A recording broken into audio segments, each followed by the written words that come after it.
today I'm going to go through one of my ranking series. I'm going to go through all of my single highlighters. I'm missing some. I don't know where they have. I honestly just had them a few days ago and now I've lost them. So yeah, somebody is going into my room and stealing my highlighters. We need to alert somebody about this because I'm missing one that I just had the other day. It was one of my duos and I had already filmed my blush ranking, which is going to go out later this week. And I just realized I forgot to talk about a blush in that video. So oopsies, I'm just making a muddle of this. But if you're not familiar with what I'm doing, I'm going through all of my makeup collection and obviously going by groups, and today we're going to go through the highlighters, ranking them from my least favorite to my favorite. And then at the end of this series, which is going to be in April at this point, I'm going to do a declutter and we will see what I keep and what I don't keep. All right, I'm done. This is very hard because for the most part I like my highlighters. I'm one of those people that doesn't wear a lot of highlighter, but I do have a big collection of highlighters, more than I need, but they're also pretty. So like, how can I get rid of them? But okay, we're not getting rid of them today. We're just ranking them. And I think a lot of these also, there's some winter shades that I really like, but I've ranked them a little bit lower. And then vice versa, there's some like more like summer shades that I feel I enjoy, but I can't enjoy them all year long. So it's a little bit of a fake ranking, honestly, but we'll do it anyway. So this is definitely my least favorite in my collection, and the only reason I've kept it for so long is because of the brand, because it was quite pricey. But I did end up getting the Becca Champagne Pop because there was such hype about this. This is the one that was released with Smashbox, obviously after the brand went down, and I've just never enjoyed this. I don't understand why this was such a cult favorite. I find it thick and I find that the color doesn't really work for me. So yeah. Also, it smells like champagne, which is kind of a weird smell, I think. So I'm not a huge fan of that one at all. Let's swatch them. Why not? Because we're here and I've been swatching everything else. So why not swatch some pretty highlighters? So that is what that one is looking like if you can see it.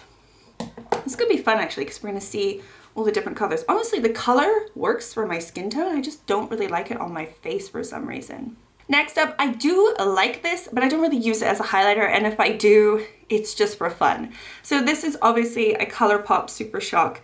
This is the one that was released with the Hocus Pocus 2 collection. And it is the Find the Book shade. And it is green. So I have used this in my inner corner, but also I have used it in my cheeks as well. Usually, for the most part, with this type of shade, I'm going to use it as an inner corner highlight because there's just no way I can wear this all the time. But for those special days where I'm feeling kooky, I can put it on my cheeks, but definitely not like an everyday because it does have that green to it, but it's very pretty. So I feel bad ranking it so low, but it's really just because of the color. Next up, I've got this one. This is from Soda. This is the Frozen 2 Holding On To You or Holding Tight To You little palette that it came up with. This is the only product that I've ever tried from Soda, and I think I bought this from Beauty Bay a few years ago.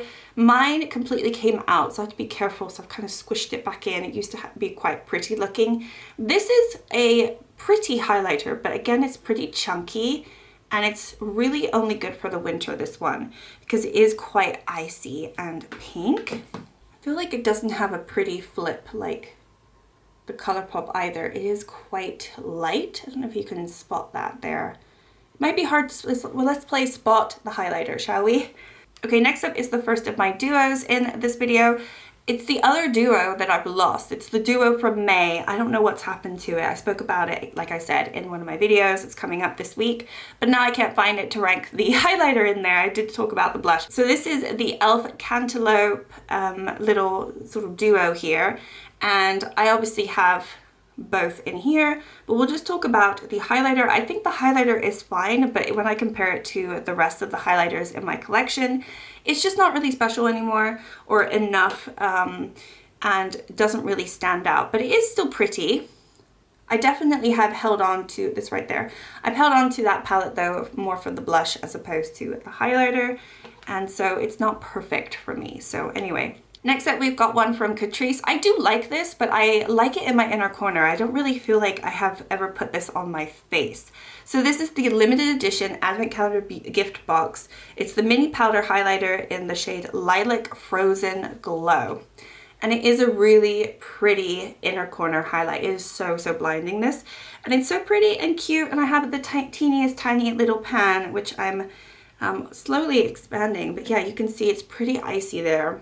And again, it's kind of a chunky one, so it would emphasize texture on my skin if I did put this all over the cheeks. It's definitely the worst lipstick for me to wear because it literally is all over my teeth.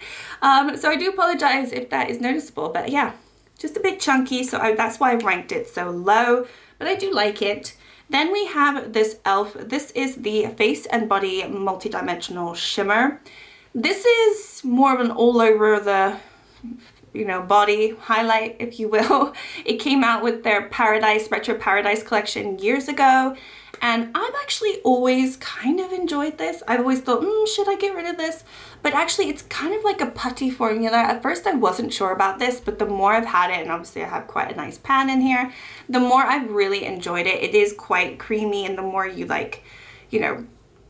touch it, the more creamy it gets. It's one of those. It is really pretty. It has like little pink sparkles to it as well. And this one I really like on the skin. It is very, very, very natural. It is not going to give you a blinding effect whatsoever. I don't even know if you're going to be able to spot that. Again, let's play spot the highlighter, but it's right there. It's a really natural glow to the skin, and it looks a little chunky on there, but honestly, I've never noticed it looking bad on my skin or emphasizing texture at all. So actually, even though this has been a product that never got any hype or I've never seen anyone ever have this item in their collection, I've kept it all this time because I've really enjoyed it. But I'm not ranking it any higher because it doesn't have that sort of blinding effect that obviously we are all kind of craving with highlighters. So. Next up, I've got a little Ofra. This is the Snuggle Up. So this is another duo. This is one of the ones that I forget to talk about in my blush video that's coming up this week. So you'll notice I don't have that in this video at all, but we'll talk about the highlighter. I think in general, I'm not a huge fan of the blush, so it would have been ranked a little bit lower when you do spot that video if you are interested.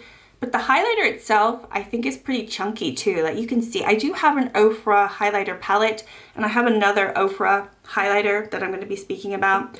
And I think in general, this is my least favorite. You can see it's just kind of powdery, and I think it's always been like that. So this is one where I just don't feel like it looks nice on the skin. It's got like a white cast to it, and yeah, I don't really like it. It's too thick for a highlighter in my opinion. Okay, next up I have another Becca. This one I got, this is not through Smashbox. I bought this, obviously, I guess, when they were still Becca. And this is the Prismatic Amethyst. I do like this. I like it a lot better than the Champagne Pop, but I also don't love it because I do think it's overpriced. I don't think it's really that special compared to other highlighters that I have in my collection. I do have a lot of highlighters that I would have spoken about in my face palette video. And I think a lot of those are a little bit more interesting to this because this obviously has a flip of pinky purple to it. It's like got an iridescence. And it is pretty, but I think it's got that same issue where it's quite thick and there is that base to it. So when you put it on the skin, it does leave a white cast. And I think I like my highlighters to be a little bit more sheer and a little bit more natural. But this in the inner corner is really pretty, so it's not like I don't like it. It is a very, very pretty highlighter, but it's just not very special in my collection anymore. If you notice I'm a little out of breath, I am actually kind of ill. I felt ill overnight, but I still wanted to film this video, but my throat is like really, really sore, and I'm like, you know, definitely like fighting off. I've got like loads of medicine in me, so I apologize if I'm speaking a little funny. I'm noticing it. It might not even be noticeable in the video, but I'm definitely like stumbling over my words because I'm not speaking very well. So if you notice, then that's why. Next up, we have the Catrice. This is the More Than Glow highlighter. I like this one. This one is in the shade 10. I don't know how many shades they have, but that's what it says. I really like this in the inner corner. It also is pretty on the face, so I like it too there. It's got more of a softer touch than the other Catrice that I just showed you earlier, and I think it has a really pretty color to it. So yeah, this one is definitely more blinding as well than the Becca. So yeah, I think this one is definitely worth getting. It's also super affordable too. So if you compare it to Becca, which is like way too expensive, or some other highlighters, this is definitely worth it. Okay, then we have my other Ofra. This one is the highlighter All of the Lights, and it has 4 different highlighters in here, but I generally either go on this side. I do kind of avoid this one, to be fair, but otherwise I can swish it in, but I usually just swish around here. I don't really use this that much, to be fair. I think Ofra highlighters are pretty, but I also think they're just like too blinding sometimes. So I'm just gonna go in the middle and swatch. It is pretty, this one though. And you'll see it right there. This one is nice because it doesn't have that white cast that some of them do have. And honestly, compared to the previous Ofra highlighter that I just showed you previously, this is just so much more natural and beautiful. And it's just a softer sort of glow, which I appreciate. Okay, moving on to a very blinding one. This is the Nabla. This is the shade Ozone. So this one I do like, but it can be a little bit too much. So I have to be careful with this one. This is ultra blinding.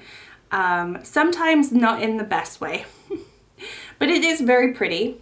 My lighting is getting brighter because the sun is trying to peek out, so I don't know if you'll see that, but it's a really pretty shade for me too. I do enjoy this highlighter, but again, it's just one of those days where I have to want to be very blinding to wear it because it's not natural. This is not natural. So if you want a natural highlighter, do not get the Nabla. Okay, next up we have a Kiko one. This is Kiko Light of Venus. This one came smashed to me a few years ago. It was supposed to be all pretty, but I've always loved this one. So I actually have barely used it. This is another one. It's very similar to the Nabla, but I think it's even more blinding. And it's very soft to the touch. I really do enjoy this one. It's so pretty. I don't use it nearly as much as I should. Honestly, it's quite similar to the Catrice. If you can see that, the Catrice was right here, and this, I've just swatched it here, so it's not too dissimilar. And Kiko Milano is honestly not that pricey. I think they do decent prices. They're not drugstore prices, but they're just a little step above. They're like NYX, because NYX is obviously more expensive now. They used to be drugstore, but now they're not. So, and then I have 2 from What's Up Beauty. They sent these to me. I think I'm off their PR list. I'm so sad about it, but they sent me 2 things of PR last year, and I was so excited, and I've been missing now some of their PR packages. So I think they took me off the list. I'm so sad. But obviously before that happened, they did send me the Serengeti highlighter. So this one is the Wild Acacia. So this is more of the like icy pink one, and I really like this one. So I like both of them, obviously. And this is a very blinding one. Again, it kind of has more of a base to it, but this one I've really enjoyed on my eyes more than anything, but I can get away with it on the cheeks. But yeah, it's very blinding. Again, you can't really hide from this one. It's very blinding. I like it in the winter time. And then the other one that they sent me is I like a little bit better. It's the Safari Sunset, and it's got more of a peachiness to it, and I really, really enjoy it. This is so pretty. I'm definitely going to be going into this time this year because it is so gorgeous. Oh yeah, I definitely prefer this one. It's much more natural, and I think that's why I prefer it. It might not be as blinding as the other one, but it's way more natural. So this one is really good for inner corner, but this one is beautiful on the skin. So love these 2, and I'm so happy that they kindly sent them. Please send me more. Okay, I didn't actually explain in the beginning of the video, but I do have liquid highlighters too, which I will talk about separately. So the last highlighter that I'm going to be talking about in this little section is another ColourPop, and it is the last one that I'm going to be talking about. This one's in my project pan. If you know, you know. I've had it for so long. It's obviously one of those super shocks. It's the shade Coasting. I am so close to it.